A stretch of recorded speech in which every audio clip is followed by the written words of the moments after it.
Good evening and welcome everyone. Welcome. We got ourselves a game against Mali Nukes from Croatia. Well, let's gonna nuke you. Yeah, I can read. I can read. I just have to make it entertaining somehow, with these lame jokes. That's all the world wants. These lame jokes, right? It's not like the good old days when you could tell a refined joke. All right, well, something weird has happened in the opening where it might be that he's dropped a pawn or I'm shitting myself. One of the two. It can't be both. Um, might play bishop here, rook there. Might play this. What is our response to this move? I think this is a good move anyway. Ah, yeah.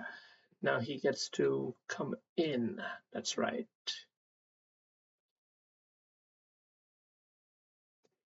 Okay. So we got to keep some pressure on something. Okay, that's what all we're doing here. We're also defending this pawn in case of some deep threat.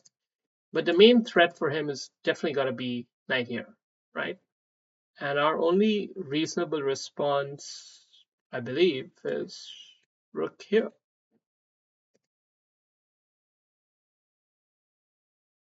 And if he wants to take this, he can. But he doesn't have to.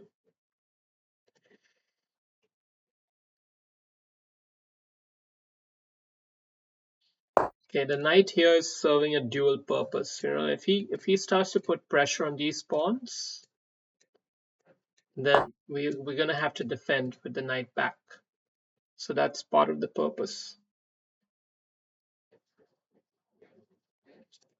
This pawn, I wish it weren't so soft, but this move indicates he's not planning to move this knight.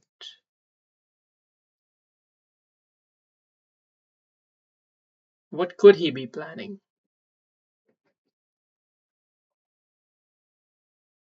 Not really sure. Let's just castle. So he is moving the knight, but doesn't he lose the pawn? Or does he have some tactical counterplay? Maybe he does. Maybe he does. But I think we have to go for that combination. I don't know. This got really messy now. This got super messy. I didn't want this for you, but it might just be the reality. And maybe we just have to go back. So it was a fairly good move, actually. We have to give him some credit because now he can come in here fairly comfortably.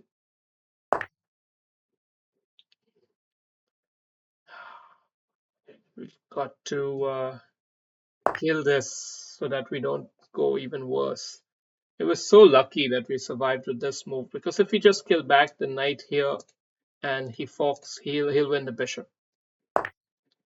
Now we just about survived against that at least. And it seems that the material is even. The material balance is even, and that's kind of a miracle. It's kind of like a miracle, actually. What do we do now? We have to dilute away this weakness.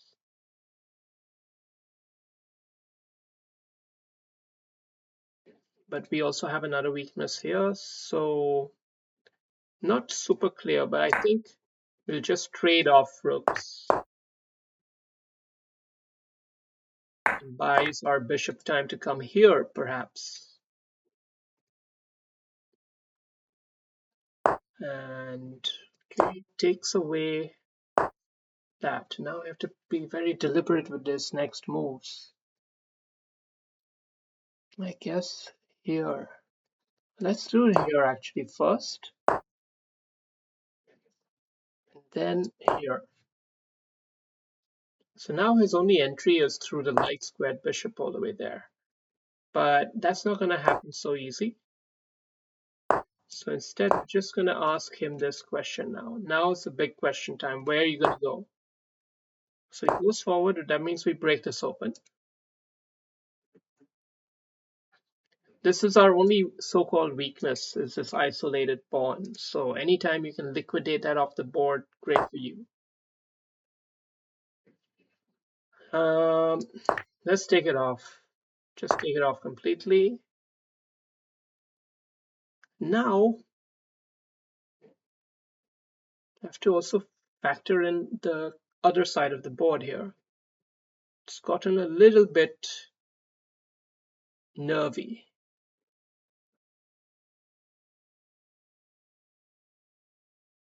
But in principle, I'm just going to make sure my king is back.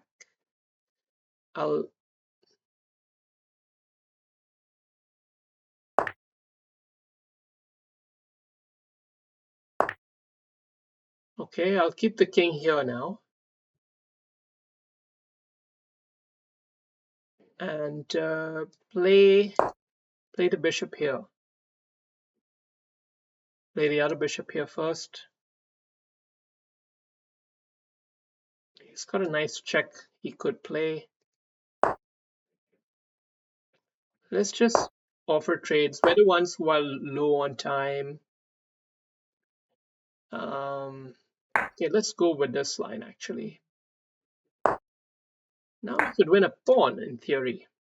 Now we can win a pawn in theory. And in fact, even the second pawn is potentially for grabs here. He's starting to fumble the ball here, ladies and gentlemen. Fumbling the ball big time. Fumbling the ball big time. That happens. It happens. I mean, he wanted to keep pushing. He had more time, but his pushing was artificial. It was time-based pressure rather than actual game skill, and he ended up facing the sword. I mean, 94%, a 2600 level performance. That's just what the doctor ordered, right? A nuke you. I said I would. I said I would. Okay. So what do we have in the game? A very even position. And okay, castling was not the right idea here. I think I should have already got my rook there. Yeah, I thought about it. So he went out with the knight, which was a great move. I was surprised by it. I thought that this was going to work, and I still committed to it even though I saw the red flags, and other red flags really came. The chickens came home to roost, and it was at least wise of me to just take a step back. And here he had the opportunity to swoop in right away, but he didn't take it, so that allowed us to save ourselves. And we ended up in this position here. We traded off the rooks right away. I think it might have been slightly suboptimal, but not in a major way. All in all, an even position, totally a draw here. Totally a draw. But now he starts wanting a little bit more. So first we take this. And now we start noticing that, okay, he might have some counterplay going on here. So let's take a step back and just keep it simple. We're the ones offering a peace trade. He is the one who went aggressive here. This is an aggressive move. This is a move that says, I want to come in. I want to come in. I want to be the, you know? It's an aggressive move, and it's followed up by just a stunner. A sheer stunner because of the geometry of what's going on here. It forces him to come down. And by coming down, he gets bungled once again. And it's not that we're winning the bishop, it's that we're winning the pawn. And it makes all the difference. So yeah, double whammy. What a game. Cheers.